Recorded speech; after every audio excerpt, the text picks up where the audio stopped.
Channel को subscribe करें और वीडियो नोटिफिकेशन के लिए बेल आइकन जरूर दबाएं। जय हिंद दोस्तों, मेरा नाम है पुष्पेंद्र सिंह और मैं हूं परीक्षा दृष्टि चैनल से। फ्रेंड्स, जैसा कि आप लोगों को पता है कि आरआरबी एनटीपीसी की साइंस की क्लास मैं भी कंटिन्यू कर रहा था जीए में। तो उसी कड़ी में लास्ट मैंने आपको जो क्लास ली थी वो कोशिका ली थी, ठीक है ना। कोशिका का पार्ट 2 मैंने दो वीडियोज मैंने कोशिका को पूरा कंप्लीट किया था। तो आज हम आरआरबी एनटीपीसी में एक नया टॉपिक स्टार्ट करते हैं और आज स्टार्ट करते हैं फिजिक्स का टॉपिक। कौन सा? फिजिक्स का। और फिजिक्स में आज हम लोग पढ़ेंगे क्या? आज हम लोग पढ़ने वाले हैं गति, जिसे इंग्लिश में क्या बोलते हैं? मोशन बोलते हैं, ठीक है ना। क्या बोलते हैं? मोशन। तो देखिए, आज हम मोशन के बारे में जानेंगे कि आखिर मोशन होता क्या। देखिए, गति क्या होती है। देखिए, आप क्या करते हैं, आप जब चलते हैं, फिरते हैं, खाते हैं, पीते हैं, यहां तक कि मैं अभी जो बोल रहा हूं आपके पास, जो ऐसे मेरे हाथ हिल रहे हैं, तो ये भी हाथ गतिमान है, ठीक है, यानी कि गति कर रहे हैं। जब कोई भी चीज यानी कोई भी पिंड यदि अपनी साम्यावस्था में नहीं है, यानी कि ऐसा बोला जाए कि यदि किसी एक बिंदु पे मैं ऐसे ले लूं, यदि कोई एक मैंने पॉइंट ले लिया, ठीक है ना, और यहां पे एक मैंने कोई ऑब्जेक्ट रख दिया। ध्यान समझिएगा। देखिए, रेलवे में जो आपके क्वेश्चंस आते हैं, उन क्वेश्चंस में आप लोग ये चाहते हैं कि वन लाइनर पढ़ा दिया जाए, वन लाइनर पढ़ाई खत्म कर, लेकिन उससे पहले आपको कॉन्सेप्ट भी पता होना चाहिए। यदि कॉन्सेप्ट नहीं पता, कोई ऐसा क्वेश्चन पूछ लिया कॉन्सेप्चुअल, तो आप उसे नहीं कर पाएंगे, गलत कराएंगे। तो रट्टा मारने से अच्छा ही कॉन्सेप्ट को समझिए, ठीक है। तो देखिए, मान लीजिए एक ये पॉइंट है और इस पॉइंट पे क्या रख दिया मैंने? एक ऑब्जेक्ट रख दिया, ठीक है ना। एक ऑब्जेक्ट कोई रख दिया, कोई पिंड मैंने रख दिया, या कोई मैंने एक वस्तु रख दी। अब क्या होगी कि यदि वह यहां पर रखी रही, यानी कि जब तक कोई एक्सटर्नल, कोई यदि बाह्य फोर्स ना लगाया जाए, बाह्य कोई ऐसी ताकत, पावर ना आ जाए कि जब तक ये हिले ना, यानी कि यदि यहां पे तो यहीं की यहीं रखी जाए, तो इसका मतलब है वो गतिमान नहीं, यानी वो गति में नहीं है, गति की अवस्था में नहीं, यानी कि वो कैसी है? वो बिल्कुल रुकी हुई है वहां पे, ठीक है ना। यानी कि उसे बोलते हैं हम रेस्ट, यानी कि ठहरी हुई है, ठीक है। लेकिन जब वह अपने स्थान से हिलना डुलना स्टार्ट कर देती है या चलना फिरना स्टार्ट कर देती है, उसी को हम क्या बोलते हैं? गति बोलते हैं। यदि हम फिजिक्स की लैंग्वेज में बोले, यानी कि भौतिक विज्ञान की भाषा में बोले कि आखिर ये गति होती क्या है, तो सीधी सी इसकी डेफिनेशन जो आती है वो ये होती है कि जब किसी पिंड की स्थिति किसी निर्दिष्ट बिंदु, यानी कि निश्चित बिंदु, किसी निर्दिष्ट बिंदु के सापेक्ष समय के साथ बदलती है, तो वह पिंड क्या कहलाता है? तो वह पिंड गति कहलाता है, ठीक है ना। एक बार फिर से मैं एक्सप्लेन कर दूं आपको कि यदि कोई पिंड है, क्या है? यदि कोई पिंड है और इस पिंड का क्या है? यदि इस पिंड की स्थिति किसी निश्चित बिंदु, ये निश्चित बिंदु है, मान लिया ये कोई निश्चित बिंदु है, इस निश्चित बिंदु के सापेक्ष समय के साथ, ध्यान दीजिएगा, इसमें समय बहुत इंपॉर्टेंट है, ठीक है ना। समय के साथ क्या हो रही है? यदि बदल रही है, तो इसका मतलब है कि ये पिंड है, ये कैसा है? ये गति की अवस्था में है। कैसा है ये गति की अवस्था में है, या ऐसे हम बोल सकते हैं एक ही शब्द में कि यह पिंड क्या है? ये गतिमान है। बात क्लियर? अब आते हैं कि आखिर जो एक गति होती है, ये गति कितने प्रकार की होती है। तो आप ध्यान रखिए, गति जो होती है ये 3 प्रकार की होती है, ठीक है ना। गति कितने प्रकार की होती है? 3 प्रकार की होती है। फिर ऐसे रूप बोल सकते हैं कि जो गति के रूप होते हैं वो 3 होते हैं। कितने होते हैं? 3 रूप होते हैं। पहला, दूसरा और ये तीसरा, ठीक है ना। गति के 3 रूप होते हैं। अब बात आती है कौन कौन से रूप होते हैं। तो पहला होता है स्थानांतरण गति। पहला याद रखिएगा, स्थानांतरण गति, ठीक है ना। आप नाम से ही समझ गए होंगे क्या है। दूसरा होता है घूर्णन गति, ठीक है ना। इसे भी आप बिल्कुल नाम समझ गए होंगे कि एक स्थानांतरण गति है, एक घूर्णन गति, और तीसरी होती है कंपनीय गति। इसे क्या होती है? कंपनीय गति, ठीक है ना। अब हम इनसे थोड़ा सा एक्सप्लेन करके देखते हैं कि आखिर स्थानांतरण गति क्या होती है। देखिए, स्थानांतरण यानी स्थान का अंतरण, यानी कि जब कोई पिंड या जब कोई वस्तु, एक मान लीजिए यहां पे एक पॉइंट है और एक पॉइंट यहां पर है, ठीक है ना। जब कोई वस्तु एक पॉइंट से, यानी कि एक स्थान से दूसरी स्थान तक एक सीधी सरल रेखा में जाती है, यानी कि कोई पिंड यदि एक स्थान से दूसरे स्थान तक किसी एक सरल रेखा में गति करता है, तो उसकी गति को क्या बोला जाता है? उसकी गति को बोला जाता है स्थानांतरण गति। जैसे फॉर एग्जांपल, जैसे ट्रेन है, ट्रेन क्या होती है? ट्रेन सीधी पटरियों पर चलती है, ठीक है, तो उसकी गति कैसी होती है? उसकी गति स्थानांतरण गति होती है, ठीक है। अब आते हैं घूर्णन गति के बारे में। देखिए घूर्णन गति में क्या होता है कि जब कोई वस्तु अपनी अक्ष के पड़ते घूमे, यानी कि एक ये पॉइंट ले लिया मैंने और इस पॉइंट के पड़ते घूम रही है, यानी कि ऐसे घूम रही है, ऐसे, यानी ऐसे घूम रही है, ऐसे इसके चारों तरफ इस तरह से घूम रही है, ठीक है ना।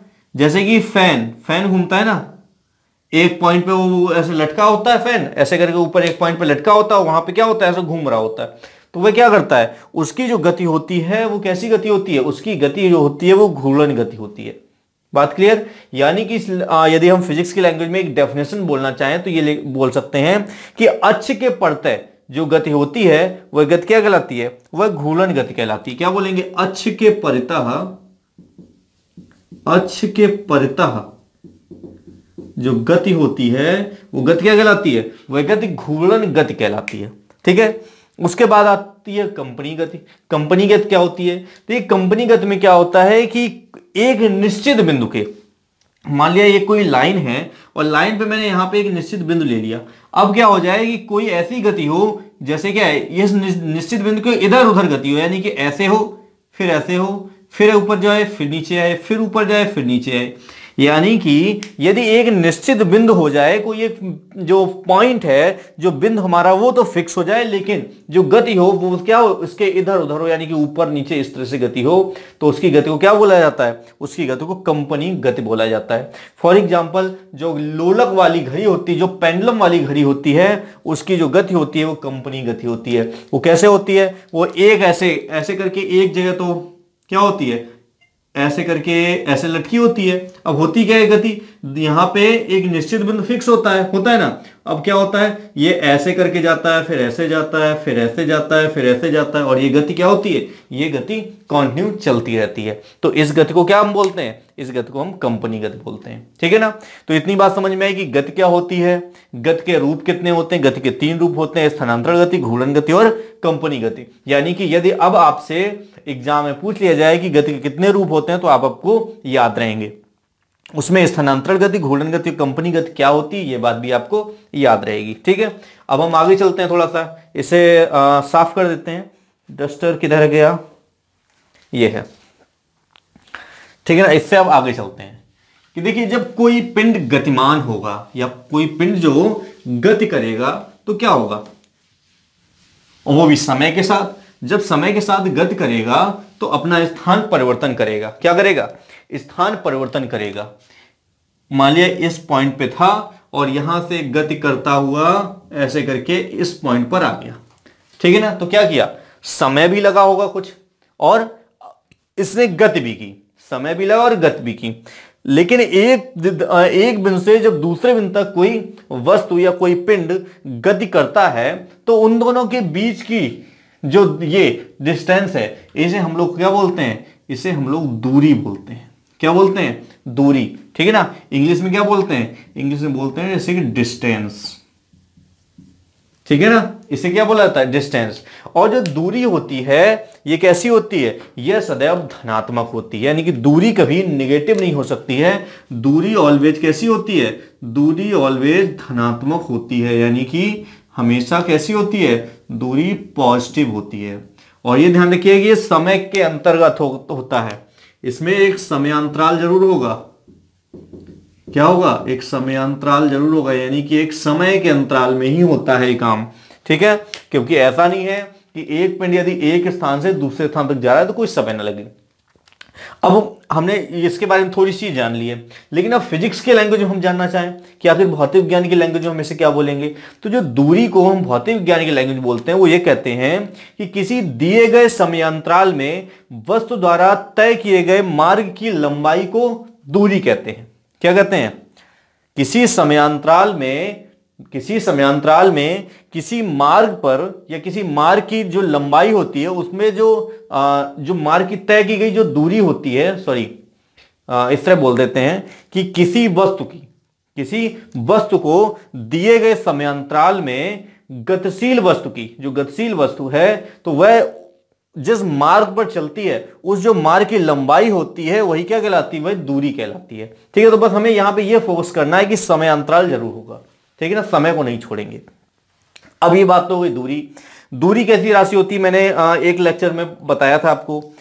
दूरी कैसी राशि है, जो ये फिजिकल क्वांटिटी है ना, तो कैसी है, अदिश है या सदिश है? तो दूरी जो होती है, दूरी कैसी राशि होती है? दूरी अदिश राशि होती है। ये भी एग्जाम में पूछा जाता है, तो इस बात को याद रखिएगा, ठीक है ना। दूरी कैसी राशि होती है?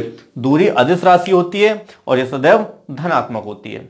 दूरी के बाद दूरी की तरह ही कुछ मिलता जुलता एक शब्द आता है जिसे हम लोग बोलते हैं विस्थापन। एक ये हमारी भौतिक राशि है विस्थापन, और इसे इंग्लिश में बोलते हैं डिस्प्लेसमेंट। क्या बोला जाता है इसे इंग्लिश में? इसे इंग्लिश में बोला जाता है डिस्प्लेसमेंट। क्या बोलते हैं? डिस्प्लेसमेंट बोला जाता है, ठीक है। अब ये होती क्या है, देखिए जो बात दूरी में होती है वही बात विस्थापन में होती है, लेकिन इन दोनों में बस हल्का सा अंतर होता है। वो क्या होता है? वो ये होता है कि जो मार्ग की लंबाई जो तय की जा रही थी, गतिशील वस्तु के द्वारा जो मार्ग की लंबाई तय की जा रही थी, वहां पर कोई दिशा नहीं थी, यानी कि वह दिशाहीन थी। और विस्थापन में क्या होता है कि विस्थापन में दिशा आ जाती है, ठीक है ना, बात याद रखिएगा। इसलिए विस्थापन कैसी है? विस्थापन सदिश राशि होती है। विस्थापन कैसी राशि होती है? विस्थापन सदिश राशि होती है, यानी ये स्केलर क्वांटिटी होती है। और इसकी यदि हम डेफिनेशन जानना चाहें तो डेफिनेशन हो जाएगी कि किसी विशेष दशा में गतिशील वस्तु की स्थिति परिवर्तन को उसका विस्थापन कहते हैं, ठीक है ना। क्या कहते हैं? जैसे कि मान लिया एक यहां पे और एक यहां पे ये था, और यहां से क्या हुआ, ये नॉर्थ साइड ऐसे करके चला गया यहां तक, ठीक है ना। तो यहां से यहां तक की जो क्या हुई, जो ये लंबाई हुई, इस लंबाई को ये हम क्या बोलते हैं? इस लंबाई को हम विस्थापन बोलते हैं। बस इतना ध्यान रखिएगा कि दूरी और विस्थापन में सिर्फ एक अंतर है कि दूरी में दिशा नहीं होती है और विस्थापन में दिशा होती है, ठीक है। दूरी धनात्मक होती है और विस्थापन जो होता है, विस्थापन आपका धनात्मक भी हो सकता है और विस्थापन ऋणात्मक भी हो सकता है, ठीक है ना। और विस्थापन शून्य भी हो सकता है, इस बात को याद रखिएगा। जो विस्थापन होता है, विस्थापन धनात्मक भी हो सकता है, विस्थापन ऋणात्मक भी हो सकता है और विस्थापन शून्य भी हो सकता है। यानी कि इंग्लिश में बोल दें तो डिस्प्लेसमेंट पॉजिटिव भी हो सकता है, डिस्प्लेसमेंट नेगेटिव भी हो सकता है और डिस्प्लेसमेंट जीरो भी हो सकता है, ठीक है। अब कैसे, ऐसा कैसे, ठीक है ना, कि पॉजिटिव नेगेटिव जीरो कैसे भी हो सकता है? तो देखिए कैसे बताते हैं। देखिए एक ये पॉइंट है, ध्यान दीजिएगा, एक ये पॉइंट है, यहां से चलना किसी वस्तु ने प्रारंभ किया, किसी वस्तु ने यहां से चलना प्रारंभ किया और ऐसे चलते चलते चलते चलते चलते चलते और फिर से यहीं पे आके रुक गई। ध्यान दीजिएगा, लंबाई कुछ तय की गई और लंबाई तय करने के बाद फिर से अपने उसी स्थान पर आ गई। तो ये बताइए कि यहां पे हमने बोला था स्थान परिवर्तन, किसी विशेष दिशा में गतिशील वस्तु की स्थिति परिवर्तन या स्थान परिवर्तन को हम क्या बोलते हैं? विस्थापन बोलते हैं, ठीक है ना, यही तो बोले थे। तो ये देखिए दिशा में तो गई है, देखिए पहले इधर दिशा में गई, फिर ऐसे घूम के ऐसे, यानी इसकी दिशा भी लगातार बदलती रही है। लेकिन यदि हम इसके स्थिति परिवर्तन और स्थिति परिवर्तन या फिर स्थान परिवर्तन की बात करें तो ये जहां पे थी ये वही वापस आ चुकी है। इसलिए जो इसका डिस्प्लेसमेंट होगा, इसका जो डिस्प्लेसमेंट होगा वो क्या हो जाएगा? इसका डिस्प्लेसमेंट जीरो हो जाएगा, ठीक है ना। इसका डिस्प्लेसमेंट कैसा क्या हो जाएगा? इसका डिस्प्लेसमेंट शून्य हो जाएगा। अब धनात्मक कब होती है, ऋणात्मक कब होती है?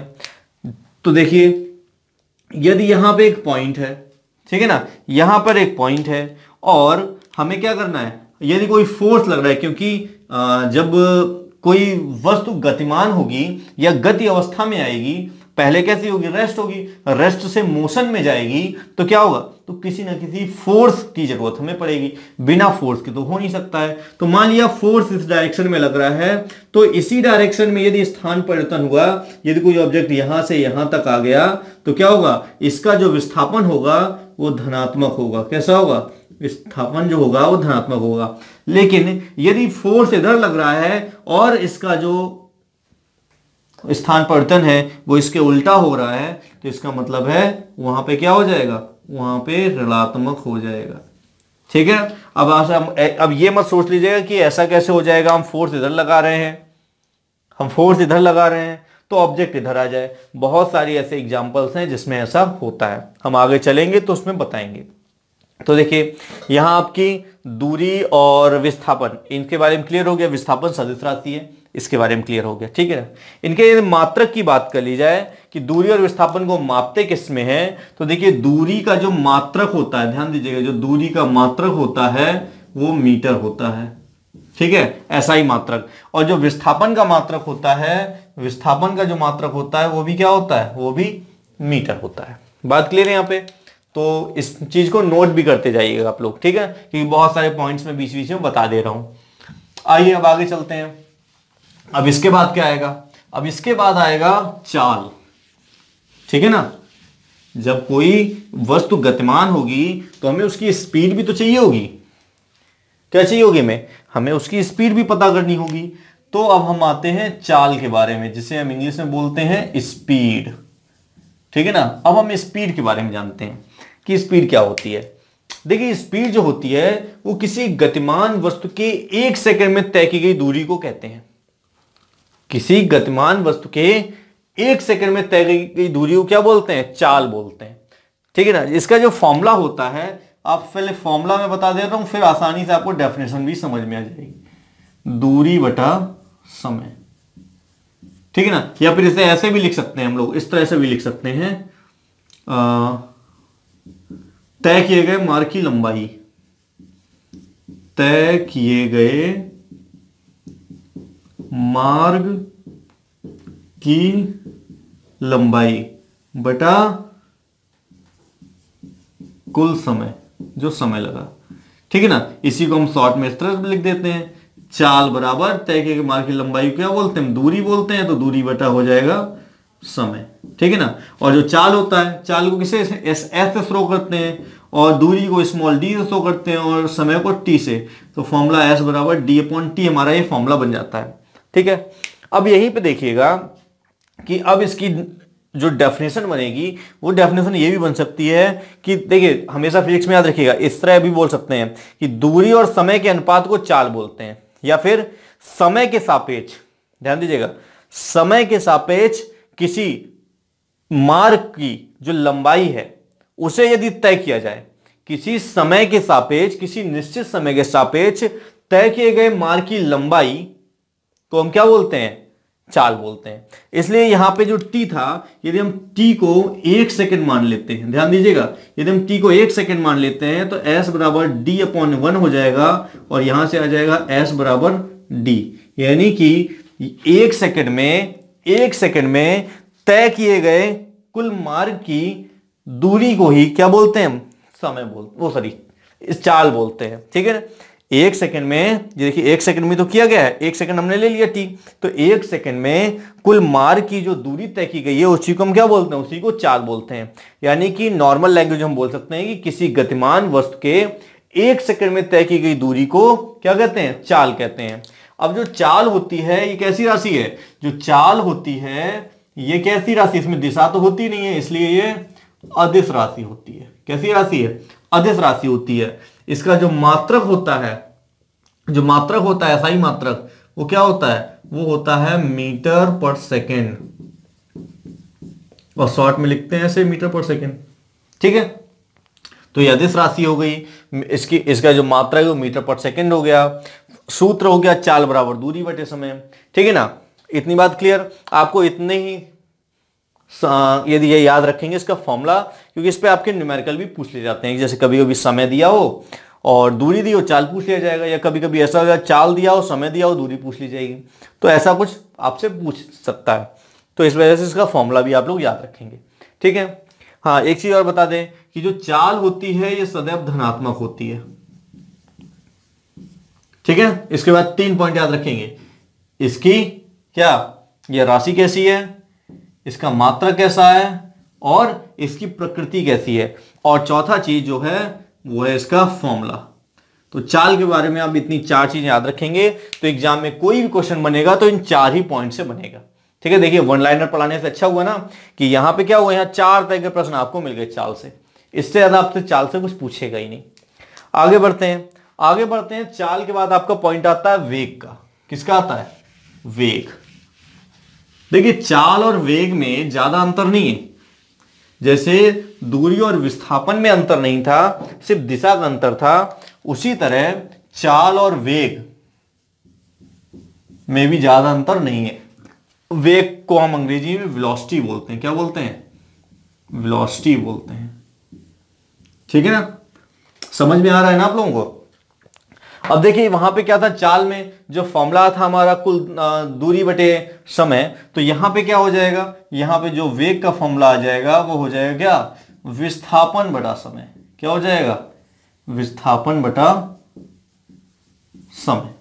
ठीक है, यानी कि अब इसकी यदि हम डेफिनेशन की बात करें तो डेफिनेशन हम क्या दे देंगे? डेफिनेशन ये दे देंगे कि किसी गतिशील वस्तु के विस्थापन की दर को क्या बोलते हैं? वेग कहते हैं। उसमें हम बोल सकते थे किसी गतिशील वस्तु के चाल की दर को हम क्या बोलते हैं? वो सॉरी, दूरी की दर को चाल बोलते हैं। और यहां पे क्या बोल सकते? किसी गतिशील वस्तु के विस्थापन की दर को हम लोग क्या बोलते हैं? वेग बोलते हैं। क्योंकि समय को हम लोग दर भी बोलते हैं। समय को हम लोग क्या बोलते हैं? दर भी बोलते हैं। तो डेफिनेशन यदि आपको याद करनी हो तो डेफिनेशन इस तरह से याद कर सकते हैं कि किसी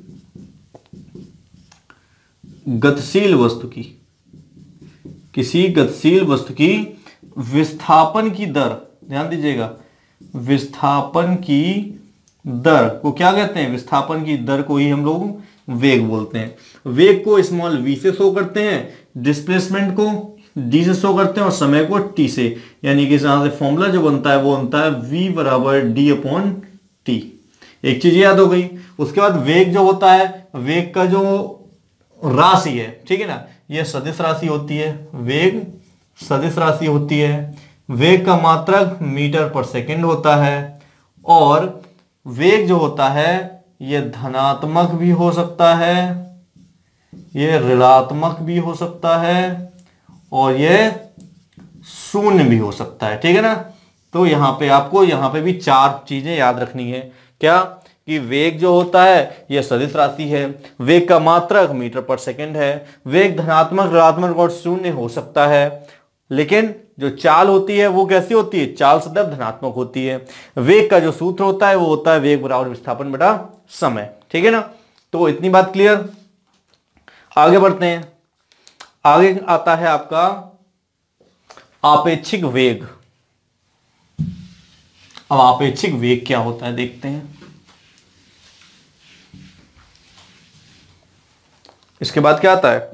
इसके बाद अगला पॉइंट आता है आपेक्षिक वेग, जिसे हम बोलते हैं रिलेटिव वेलोसिटी। आपेक्षिक वेग यानी कि रिलेटिव वेलोसिटी क्या है? आपेक्षिक वेग यानी कि रिलेटिव वेलोसिटी। अब रिलेटिव वेलोसिटी क्या है? तो जब दो वस्तु गतिमान हो तो एक की अपेक्षा दूसरे का वेग जो होता है वो क्या कहलाता है? वह आपेक्षिक वेग कहलाता है। सपोज दैट, कैसे? देखिए ऐसे, एक वस्तु कोई है, ये गतिमान है, और दूसरी वस्तु है, ये कोई गतिमान है। ये कोई ए वस्तु है, ये कोई बी वस्तु है। ठीक है ना? इसकी जो स्पीड है वो हम s1 मान लेते हैं, इसकी स्पीड हम s2 मान लेते हैं। ठीक है, वैसे कैपिटल लिया जाता है तो कैपिटल ले लेते हैं, s1 और s2। ठीक है ना? तो यदि हम इसमें क्या करें कि एक वस्तु का वेग दूसरे वस्तु के वेग के हम क्या करें? कंपेयर करें, तो क्या होता है? उसी को हम लोग आपेक्षिक वेग कहते हैं। यानी कि फिर से मैं रिपीट कर दूं, जो इसकी लैंग्वेज है वो ये है कि जब दो वस्तुओं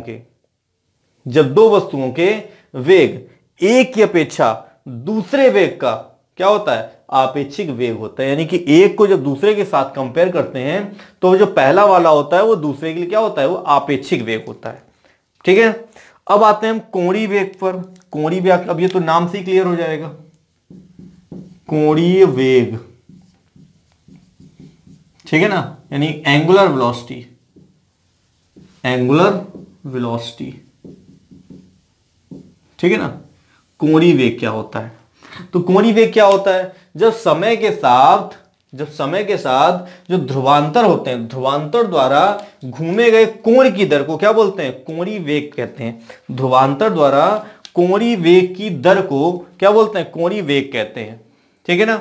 और इसका जो संकेत होता है वो क्या होता है, वो ओमेगा होता है। देखिए बनता तो डब्लू की तरह है, ठीक है ना, लेकिन थोड़ा सा डब्लू से ऐसे झुका हुआ होता है। डब्लू ऐसे होता है, लेकिन ये क्या होता है, थोड़ा सा ऐसे करके घुमा हुआ होता है, ठीक है। इसे हम लोग बोलते हैं ओमेगा, ठीक है ना। तो जो ऐसे कोणीय वेग को कहीं शो करना हो तो ओमेगा से हम लोग शो करते हैं।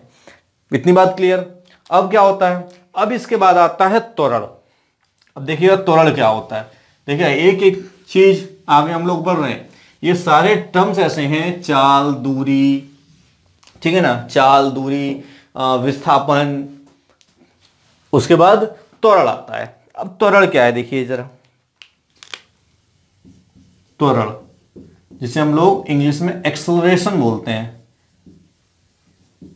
एक्सेलरेशन। आपकी यदि दैनिक लाइफ से जोड़ूं तो आप बाइक चलाते होंगे ना, जब बाइक को आप एक्सेलरेट करते हैं, क्या करते हैं, एक्सेलरेट करते हैं, बोलते हैं ना एक्सेलरेटर हम दबा दिए ज्यादा।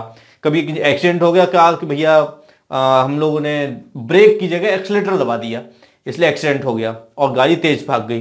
तो जो एक्सेलरेटर होता है ना, वही यहां से आया है, एक्सेलरेशन से। यानी कि आप क्या कर देते हैं, आप गाड़ी में त्वरण ज्यादा दे देते हैं, और त्वरण ज्यादा देने की वजह से क्या होता है, गाड़ी तेज भागती है। तो आखिर ये त्वरण होता क्या है, साइंस की लैंग्वेज में क्या होता है, आप नॉर्मल लाइफ में समझ में गए होंगे कि आपने जो एक्सेलरेटर होता है गाड़ी में, चाहे 4 व्हीलर हो उसमें भी एक्सेलरेटर होता है, 2 व्हीलर तो उसमें भी एक्सेलरेटर होता है। तो जो एक्सेलरेटर होता है, एक्सेलरेटर करता क्या है, वो एक्सेलेरेशन का काम करता है, ठीक है ना। जो एक्सेलरेशन का काम करता है यानी त्वरण का काम करता है, वो त्वरण को घटाता और बढ़ाता है।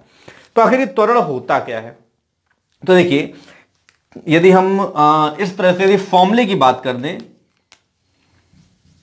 हम लोग फॉर्मूले की बात कर लेते हैं। तो जो त्वरण होता है ये क्या होता है, ये विस्थापन बटा समय हो जाता है, सॉरी वेग बटा समय है, मिस्टेक से लिख गया। जो त्वरण होता है वो वेग बटा समय है, यानी कि वेग की दर को क्या बोलते हैं, त्वरण कहते हैं। वेग की दर को क्या बोलते हैं, त्वरण कहते हैं, या वेग परिवर्तन की दर को त्वरण बोलते हैं, ऐसे ही बोल सकते हैं, वेग परिवर्तन, ठीक है ना। वेग परिवर्तन की दर को, समय को क्या बोलते हैं, समय को हम लोग दर भी बोल देते हैं, ठीक है ना। तो वेग परिवर्तन की दर को हम लोग क्या बोलते हैं, त्वरण बोलते हैं। यदि अब हम लोग नॉर्मल लैंग्वेज में देखें, यदि साइंस की लैंग्वेज में देखें कि इसे हम लोग क्या बोलते हैं, तो साइंस की लैंग्वेज में बोलते हैं कि किसी वस्तु के वेग परिवर्तन की दर को उस वस्तु का क्या बोलते हैं, त्वरण, ठीक है ना। ऐसे लैंग्वेज थे वो, ऐसे याद रखना। ये कोई वस्तु है मान लिया, ठीक है ना, तो किसी वस्तु के वेग परिवर्तन, ठीक है ना, किसी वस्तु के वेग परिवर्तन की दर को, वेग परिवर्तन की दर को क्या बोलते हैं, त्वरण बोलते हैं, ठीक है ना। फिर इसमें 3 ही पॉइंट आपको याद रखना है, वेग परिवर्तन, दर और त्वरण, ठीक है ना। तो किसी वस्तु के वेग परिवर्तन की दर को क्या बोलते हैं, हम लोग त्वरण बोलते हैं। त्वरण में दिशा होती है, इसलिए ये कैसी है, यह सदिश राशि है। और त्वरण जो होती है वो कैसी होती है, ये त्वरण ऋणात्मक होती है। ध्यान रखिएगा, त्वरण हमेशा ऋणात्मक होती है, इस पॉइंट को नोट कर लीजिए कहीं।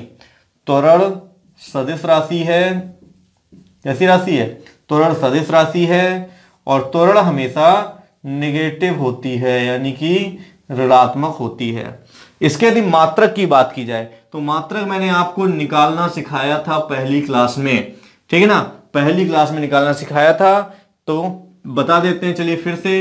वेग परिवर्तन का मीटर पर सेकंड होता है, नीचे समय, इसका भी समय हो जाएगा।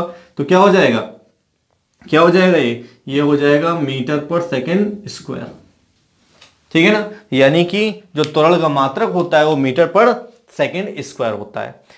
इतनी बात क्लियर है ना, ठीक है। हाँ, अब इसमें जो त्वरण होता है, इसमें जब त्वरण जब ऋणात्मक हो जाता है, ध्यान रखिएगा, त्वरण जब ऋणात्मक हो जाता है तो उसे हम लोग क्या बोलते हैं, उसे हम लोग मंदन बोलते हैं। बात क्लियर, उसे हम लोग क्या बोलते हैं, मंदन, ठीक है। जब ऋणात्मक होना स्टार्ट हो जाता है तो उसे मंदन बोलते हैं, इस बात को भी याद रखिएगा। अब आते हैं हम मोस्ट इंपोर्टेंट पॉइंट न्यूटन के बारे में, ठीक है ना। न्यूटन ने क्या किया, इन सारे गति जो हैं हमारे, इन गतियों के बारे में इन्होंने अध्ययन किया, और गति के बारे में अध्ययन करने के बाद इन्होंने क्या किया, न्यूटन ने क्या किया, अपने नियम दिए, जिसे हम लोग किसके नाम जानते हैं, न्यूटन के गति के नियम के नाम से जानते हैं। न्यूटन के गति के नियम।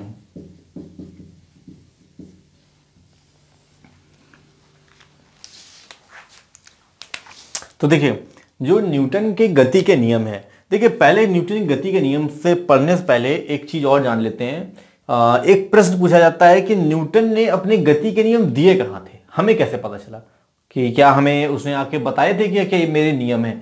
उसने अपनी 1686 में एक पुस्तक प्रकाशित की थी। न्यूटन ने क्या किया था, ध्यान रखिएगा इस बात को, ये क्वेश्चन पूछा जा सकता है। न्यूटन ने वर्ष 1686 में एक पुस्तक प्रकाशित हुई थी उनकी, जिसका नाम था प्रिंसिपिया। क्या नाम था? प्रिंसिपिया नाम था उसका, ठीक है ना, प्रिंसिपिया नाम था उसका। और प्रिंसिपिया में ही सबसे पहले न्यूटन ने क्या किया था, अपने गति के नियम दिए थे। न्यूटन के गति के नियम हैं कितने, ठीक है ना, तो ध्यान रखिएगा न्यूटन के जो गति के नियम हैं वो कितने हैं, वो टोटल 3 नियम है। उसमें कौन कौन से हैं? न्यूटन की गति का प्रथम नियम, न्यूटन की गति का द्वितीय नियम और न्यूटन की गति का तृतीय नियम। तो हम पढ़ेंगे कौन सा, न्यूटन की गति का प्रथम नियम हम लोग पढ़ेंगे। हम लोग सबसे पहले कौन सा पढ़ेंगे, हम लोग पढ़ेंगे न्यूटन के गति का प्रथम नियम, क्योंकि प्रथम नियम ही ऐसा है जिससे बहुत सारे क्वेश्चन बन जाते हैं, ठीक है ना। इसलिए न्यूटन की गति का प्रथम नियम हम सबसे पहले पढ़ेंगे और बहुत अच्छे से पढ़ेंगे, ठीक है ना, समझते हुए एक एक पॉइंट को। देखिए न्यूटन की गति का जो प्रथम नियम है वो क्या है। न्यूटन ने कहा था कि यदि कोई वस्तु विरामावस्था में है, विरामावस्था का मतलब जानते हैं ना, विराम अवस्था में, कैसी अवस्था में, विरामावस्था में है, ठीक है ना, यानी कि विराम की अवस्था में, विराम यानी कि रुकी हुई है। यदि कोई वस्तु विरामावस्था में है या फिर एक सरल रेखा में समान वेग से गति कर रही है, समान वेग मतलब यदि वो 30 मीटर पर सेकंड स्क्वायर 30 मीटर पर सेकंड की स्पीड से चल रही है तो 30 मीटर पर सेकंड की स्पीड से चलती रहेगी और वो कभी रुकेगी नहीं। तो बात फिर से सुनिएगा, विरामावस्था और समान गति समझ गए। अब आगे चलते हैं। उन्होंने कहा था कि यदि कोई वस्तु विरामावस्था में है या फिर एक समान गति से गतिशील है तो उसकी विरामावस्था या फिर उसकी जो समान गति की अवस्था है वह होती रहेगी और कब तक होती रहेगी, जब तक कि उस पर कोई बाह्य बल कार्य ना करे। ध्यान दीजिएगा, फिर से मैं रिपीट कर रहा हूं, यदि कोई वस्तु विरामावस्था में है, यदि कोई वस्तु विरामावस्था में है या फिर एक समान गतिशील अवस्था में है, एक समान गतिशील अवस्था में है, तो यह विरामावस्था में या फिर एक समान गतिशील अवस्था में ही रहेगी। और कब तक रहेगी, जब तक कि इस पर कोई बाह्य बल कार्य ना करे, जब तक कि इस पर कोई एक्सटर्नल फोर्स काम ना करे, जब तक कि कोई एक्सटर्नल फोर्स यानी कि बाह्य बल कार्य ना करे, तब तक इसकी स्थिति में कोई परिवर्तन नहीं होने वाला है। यही है न्यूटन के गति का प्रथम नियम। फिर से रिपीट कर रहा हूं, यदि कोई वस्तु विराम अवस्था में है तो वह विराम अवस्था में ही रहेगी, और यदि वो एक समान गति की अवस्था में है तो वह एक समान गति की अवस्था में ही रहेगी तब तक जब तक कि उस पर कोई बाह्य बल कार्य ना करे। बात समझ में आ गई। इस न्यूटन के गति के नियम को हम लोग जड़त्व के नियम के नाम से भी जानते हैं, जड़त्व का नियम। ध्यान रखिएगा इस बात को, बहुत इंपॉर्टेंट है ये। इसे हम लोग न्यूटन के जो गति का प्रथम नियम है, इसे हम लोग जड़त्व के नियम के नाम से भी जानते हैं। और जड़त्व का नियम दिया किसने था, ये गैलीलियो ने दिया था। किसने दिया था ये जड़त्व का नियम गैलीलियो ने दिया था, ठीक है ना। अब इतनी बात क्लियर, जड़त्व के नियम से भी जानते हैं, न्यूटन की गति का प्रथम नियम। पूछा जाता है कि न्यूटन का ऐसा कौन सा नियम है जो कि जड़त्व के नियम के नाम से जाना जाता है, तो न्यूटन की गति का प्रथम नियम ही ऐसा नियम है जो जड़त्व के नियम के नाम से भी जाना जाता है, जो कि किसने दिया था, जो कि गैलीलियो ने दिया था, ठीक है ना। अब बात आती है कि जड़त्व क्या होता है। आपके दिमाग में आ रही होगी ना बात कि आखिर ये जड़त्व क्या होता है, ये जड़त्व क्या है। तो देखिए जड़त्व क्या है कि बाह्य बल के अभाव में, किसके अभाव में, बाह्य बल, यानी बाह्य बल कोई कार्य ना कर रहा हो, बाह्य बल के अभाव में किसी वस्तु की अपनी विरामावस्था या एक समान गति की अवस्था को बनाए रखने की जो प्रवृत्ति होती है उसी को हम लोग जड़त्व कहते हैं। जैसे कि मैं यहां पे खड़ा हुआ हूं और यदि मैं अपने आप को यहां पे स्टेबल किए रहूं, जैसे कि ये बोर्ड है, बोर्ड यहां पे लटका हुआ है और बोर्ड अपने आप को स्टेबल किए हुए है, और कब तक करे रहेगा, जब तक कि इस पर कोई एक्सटर्नल फोर्स न लगे। मैं नीचे से ऐसे कोई एक्सटर्नल फोर्स ऐसे लगा दूंगा, थोड़ा लाके मार दूं, ऊपर से मार दूं तो एक्सटर्नल फोर्स लगेगा, तो क्या करेगा, तो ये अपनी स्थिति को चेंज कर देगा, यानी वो नीचे गिर पड़ेगा। तो इसकी जो प्रवृत्ति है, जो इसकी प्रवृत्ति है कौन सी, अपने वस्तु को, यानी जो वस्तु है उसकी जो प्रवृत्ति होती है अपने आप को विरामावस्था में रखने की या फिर एक समान गतिशील अवस्था में, तो एक समान गतिशील अवस्था में रखने की जो प्रवृत्ति होती है उस प्रवृत्ति को ही हम लोग क्या बोलते हैं, जड़त्व बोलते हैं। और जड़त्व का नियम क्या होता है, जो कि न्यूटन का नियम है, यानी कि यदि कोई वस्तु विरामावस्था में तो विरामावस्था में रहेगी, और यदि एक समान गतिशील अवस्था में तो एक समान गतिशील अवस्था में ही रहेगी, जब तक कि उस पर कोई बाह्य बल कार्य ना करे। इतनी बात क्लियर हो गई। तो ये है हमारा न्यूटन का प्रथम नियम। अब एग्जाम में और क्या पूछा जाता है, देखिए एग्जाम में क्या पूछा जाता है, एग्जाम पूछे जाते हैं उदाहरण, ठीक है ना, एग्जाम्पल्स पूछे जाते हैं। जैसे कि चलती हुई मोटर कार या चलती हुई बस में अचानक यदि बस रुक जाती है तो उसमें जो बैठे यात्री हैं वो आगे की ओर झुक जाते हैं। कभी ध्यान दीजिएगा कि यदि आप लोग किसी बस में बैठे हुए हैं और बस ऐसे कंटिन्यू चल रही है, और जैसे ही बस ने ब्रेक लगाया तो क्या होता है, जैसे ही बस के ब्रेक लगते हैं तो आप क्या करते हैं, आप आगे की ओर ऐसे झुक जाते हैं। ऐसा क्यों होता है, ऐसा केवल न्यूटन के गति के प्रथम नियम के कारण होता है। वहां पे न्यूटन का गति का प्रथम नियम कार्य करता है। कैसे कार्य करता है, देखिए बस जो है वो एक समान गतिशील अवस्था में है, ध्यान दीजिएगा, बस एक समान गतिशील अवस्था में है, आप उसके ऊपर बैठे हुए हैं तो आप भी एक समान गतिशील अवस्था में है। बस ने ब्रेक लगाया, बस में क्या हुआ, एक्सटर्नल फोर्स अप्लाई हुआ और उसकी एक समान गति की अवस्था अवरुद्ध होकर रुक गई, यानी वो विरामावस्था में आ गई। लेकिन जब आप उसके ऊपर बैठे हुए हैं तो आपने अपने आप पर कोई एक्सटर्नल फोर्स अप्लाई नहीं किया, इसलिए क्या होता है, आपकी बॉडी एक समान गतिशील अवस्था में होने का आगे मूव हो जाती है। ठीक है ना, बात क्लियर। इसी तरह यदि आप किसी बस में बैठे हुए हो और बस स्टार्ट होती है तो क्या होता है, जैसी बस स्टार्ट होती है तो आप पीछे की तरफ झुक जाते हैं, जब रुकती है तो आगे की तरफ, और जब स्टार्ट हो जाती है तो पीछे की तरफ झुक जाते हैं। उसका भी कारण सेम यही है, यानी वहां पे भी न्यूटन का प्रथम नियम अप्लाई किया जाता है। और एग्जाम्पल इसके, जैसे कंबल है, कंबल बहुत गंदा हो जाए यदि, तो उसे क्या किए, आप डंडे से पीटिए, डंडे से पीटेंगे तो जो उसके डस्ट के पार्टिकल हैं, जो धूल के कण है, वो उससे अलग होकर गिर पड़ेंगे। ऐसा क्यों, न्यूटन की गति के प्रथम नियम के कारण ही ऐसा होता है। और देखिए जैसे गोली है, बंदूक से यदि आप गोली, किसी कांच का शीशा, किसी कांच के शीशे में यदि आप बंदूक से गोली मारते हैं तो उसमें छेद हो जाता है, लेकिन यदि वहीं पे आप यदि पत्थर मार देते हैं, यदि वहीं पर आप पत्थर मार देते हैं तो छेद ना होने की बजाय कांच टूट जाता है। ऐसा क्यों होता है, ऐसा केवल न्यूटन की गति के प्रथम नियम के कारण होता है। ठीक है ना, तो न्यूटन की गति के प्रथम नियम से ही, न्यूटन के गति के प्रथम नियम से ही एक परिभाषा मिलती है जिसका नाम है बल। ध्यान दीजिएगा, इस पूरे की वजह से ही एक नया नाम आता है बल।